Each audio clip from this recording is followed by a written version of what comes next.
upon the respondents if they change, if they increase or reduce the ratio of the existing quota system. এখানে কিন্তু স্পষ্টভাবে বলা হয়েছে respondents ছিল সরকার। সরকার যদি কোটা বর্তমান এক্সিস্টিং কোটা সিস্টেমকে ইনক্রিজ করে অথবা ডিক্রিজ করে অথবা পরিবর্তন করে, সেক্ষেত্রে হাইকোর্টের কোনো বাধা নেই।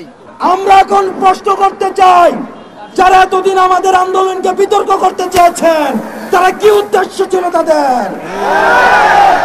সুতরাং এতদিন পর্যন্ত সরকারের যে মহল আমাদেরকে বারবার বলেছেন হাইকোর্টের উপরে ভরসা রাখতে, আমরা হাইকোর্টের উপরে ভরসা রেখেছি। আজকে হাইকোর্ট আপনাদের উপরে যে দায়িত্বটি দিয়েছে, আমরা বিশ্বাস করি আপনারা সেই দায়িত্বের অতি সত্বর আপনারা সমাধান দিবেন। আমরা বিশ্বাস করতে চাই সমাধানের বিকল্প কখনো ভয় হতে পারে না। আমরা বিশ্বাস করতে চাই সমাধানের বিকল্প কখনো মামলা হতে পারে না, সমাধানের বিকল্প কখনো হামলা হতে পারে না, সমাধানের বিকল্প কখনো প্রেশার হতে পারে না, পলিসি মেকিং কে কখনো পাওয়ার পলিটিক্সে রূপান্তর করা যেতে পারে না। আধুনিক বাংলাদেশের যে শিক্ষার্থীরা রয়েছে তারা পাওয়ার পলিস করে না। বাংলাদেশের সংগ্রামী বন্ধুরা, সংগ্রামী ছাত্র বন্ধুরা, আমরা 2018 সালে কোটা সংস্কার আন্দোলন করেছিলাম। তখন মাননীয় প্রধানমন্ত্রী সংসদে বলেছিলেন বাংলাদেশের প্রথম ও দ্বিতীয় শ্রেণীর চাকুরিতে কোনো কোটা থাকবে না, এবং তার সেই কথার ভিত্তিতে একটি পরিপত্র জারির মাধ্যমে বাংলাদেশ থেকে প্রথম ও দ্বিতীয় শ্রেণীর সকল কোটা দূর করা হয়। কিন্তু 2024 সালের 5 জুন মহামান্য হাইকোর্ট সেই পরিপত্রটিকে অবৈধ ঘোষণা করে। সবচেয়ে বড় কথা হচ্ছে আমাদেরকে বলা হচ্ছে যে আমরা কেন হাইকোর্টের এই রায় মেনে নিয়ে কেন আমরা পড়ার টেবিলে ফিরে যাচ্ছি না। আমরা 3টি জায়গা থেকে এই কথাটির সাথে দ্বিমত পোষণ করি। আমাদের প্রথম যে জায়গাটি, সেটি হাইকোর্ট নিজেই প্রমাণ করে দিয়েছে। হাইকোর্ট যখন সেই পরিপত্রটিকে 2024 সালে এসে অবৈধ ঘোষণা করতে পারে, তার মানে ওই পরিপত্রটিতে অবশ্যই কোনো ত্রুটি আছে। আমরা যে এক দফা দাবি নিয়ে আমাদের এই আন্দোলনটি করছি, তার সবচেয়ে গুরুত্বপূর্ণ যে কথাটি হচ্ছে আমরা চাই বাংলাদেশের সরকারি চাকুরিতে সকল গ্রেডে, আমি আবারও বলছি সকল গ্রেডে কোটার সংস্কার করতে হবে। আমরা বিশ্বাস করি মেধাভিত্তিক স্মার্ট বাংলাদেশ গড়ার জন্য সরকারি চাকুরিতে প্রতিটি গ্রেডে এই কোটার সংস্কার করতে হবে। 3 নম্বর যে জায়গাটির কারণে আমরা আজকে রাজপথে রয়েছি, সেটি হচ্ছে 2018 সালের সেই পরিপত্রটিতে কোনো কোটা নেই। এখন গুরুত্বপূর্ণ কথা হচ্ছে আমরা এখনো বিশ্বাস করি বাংলাদেশে অনগ্রসর কিছু জাতিগোষ্ঠী রয়েছে, আমাদের প্রতিবন্ধী ভাইরা কিংবা পাহাড়ের ওই ক্ষুদ্র নৃগোষ্ঠী যারা রয়েছেন, সে ভাই বোনেরা, আমরা বিশ্বাস করি তাদের জন্য একটি যৌক্তিক মাত্রায় কোটা থাকা উচিত। যেহেতু সংবিধানের এটি বলা হয়েছে, এখন 18 পরিপত্র দেখলে আপনি দেখতে পাবেন এখানে কোনো কোটা নেই। তাহলে একজন মুক্তিযোদ্ধা পরিবারের সন্তানের ভিটের কারণে মহামান্য হাইকোর্ট যদি 18 পরিপত্রকে অবৈধ ঘোষণা করে, তাহলে আজকে থেকে কিছুদিন পরে তো একজন প্রতিবন্ধী যদি বলে, তাহলে এটি অবৈধ ঘোষণা করার সম্ভাবনা আরো বেড়ে যায়। বন্ধুগণ, প্রথমে সারা দেশে আজকে আমাদের যে পূর্ব ঘোষিত কর্মসূচি, সেই কর্মসূচিতে যেখানে যেখানে হামলা ও বাধা দেওয়া হয়েছে, আমি তার নিন্দা ও প্রতিবাদ জানিয়ে আমার বক্তব্য শুরু করছি। এবং যারা বাধা বিপত্তি পেরিয়েও বিভিন্ন জায়গায় প্রতিরোধ করে তুলেছেন, আজকের কর্মসূচিকে সফল করে দিয়েছেন, তাদেরকে সাধুবাদ জানাচ্ছি। সামনের দিনগুলোতেও আমাদের এভাবে ঐক্যবদ্ধভাবে আমাদের মাঠে থাকতে হবে। দুই একটি কথা বলতে চাই। আমাদেরকে বারবার বলা হচ্ছে যে হাইকোর্টের বিষয়, আদালতের বিষয়, আমরা কেন এখানে রাজপথে আছি। আমাদের সমন্বয়ক সার্জিস আলম স্পষ্ট করেছেন যে আমাদের রাজপথে থাকার কারণ। আমরা প্রথম থেকেই বলে আসছি যে কোটা একটা সরকারের নীতির বিষয়। কোন জনগোষ্ঠী কত পার্সেন্ট কোটা থাকবে এটা সরকার সিদ্ধান্ত নেবে। যদি সেখানে সংবিধান পরিপন্থী কিছু হয় তখন আদালত সেখানে হস্তক্ষেপ করতে পারে। 18 পরিপত্র যেহেতু সংবিধান পরিপন্থী ছিল, হাইকোর্ট সেখানে সুযোগ পেয়েছে সেটাকে অবৈধ ঘোষণা করার, এবং এই সুযোগ কিন্তু 2018 সালে সরকার নিজেই করে দিয়েছিল।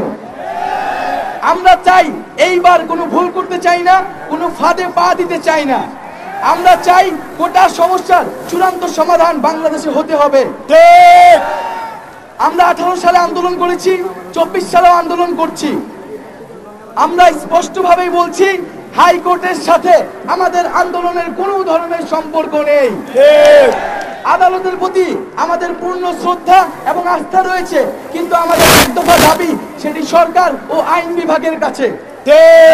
আমরা বলেছি জাতীয় সংসদে আমাদের যে এক দফা দাবি 5% কোটা অনগ্রসর জনগোষ্ঠীর জন্য রেখে বাকিটা মেধাভিত্তিক ভাবে নিয়োগ দিতে হবে এবং আইন পাস করতে হবে।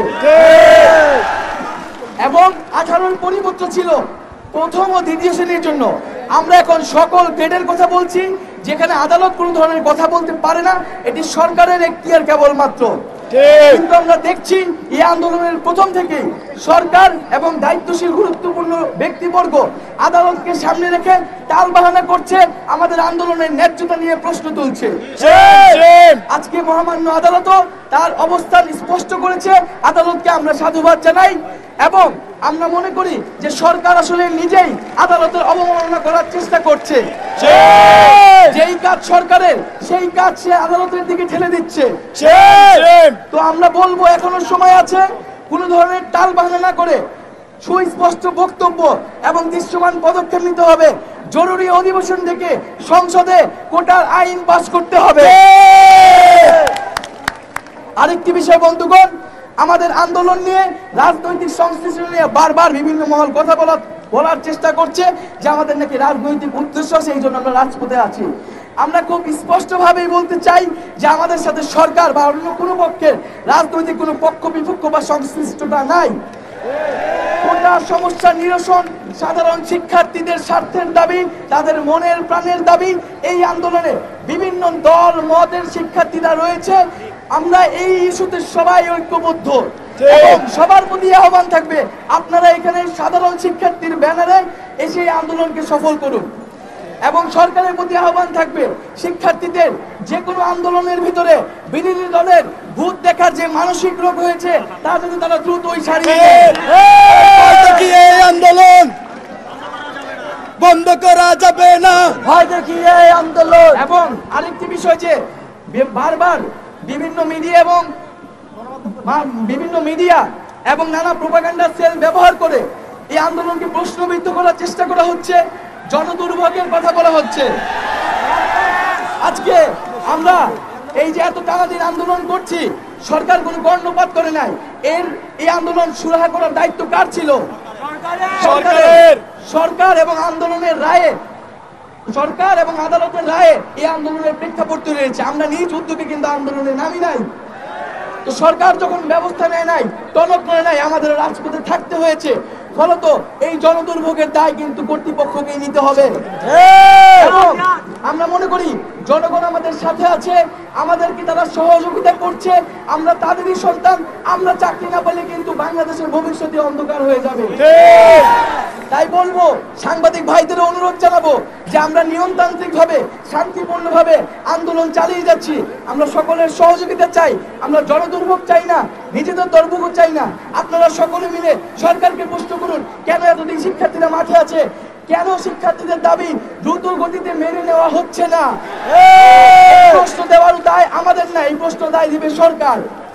এবং আজকে যেটা হলো যে আমাদের বাধা দেওয়া হলো, ভয় দেখানো হলো, এবং আমরা দেখেছি ঢাকা বিশ্ববিদ্যালয় ক্যাম্পাসে বিভিন্ন জায়গা থেকে বাসে করে অছাত্র এনে ক্যাম্পাসে একটা অস্থিতিশীল পরিবেশ তৈরি করার চেষ্টা করা হয়েছে।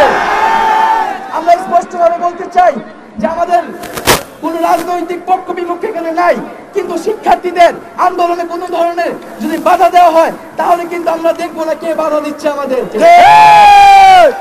তো বন্ধুগণ, আমি বিশ্ববিদ্যালয় প্রশাসনের কাছেও আহ্বান জানাবো, বিভিন্ন বিশ্ববিদ্যালয় প্রশাসন, শিক্ষার্থীদের নিরাপত্তা দেওয়ার দায়িত্ব কিন্তু আপনাদের।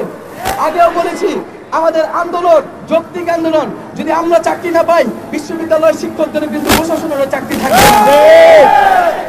বন্ধুগণ, এ পর্যায়ে আমরা আমাদের কর্মসূচি ঘোষণা করব।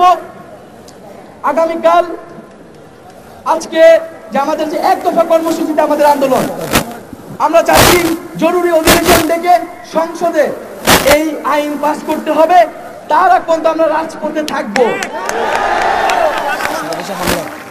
এই এক দফা দাবি সহ সারা দেশে যে হামলা করা হয়েছে, বাধা দেওয়া হয়েছে এবং যারা বাধা দিয়েছে তাদের বিচারের দাবিতে আগামীকাল বিকাল 4টায় সারা দেশের সকল ক্যাম্পাসে বিক্ষোভ মিছিল ও সমাবেশ অনুষ্ঠিত হবে।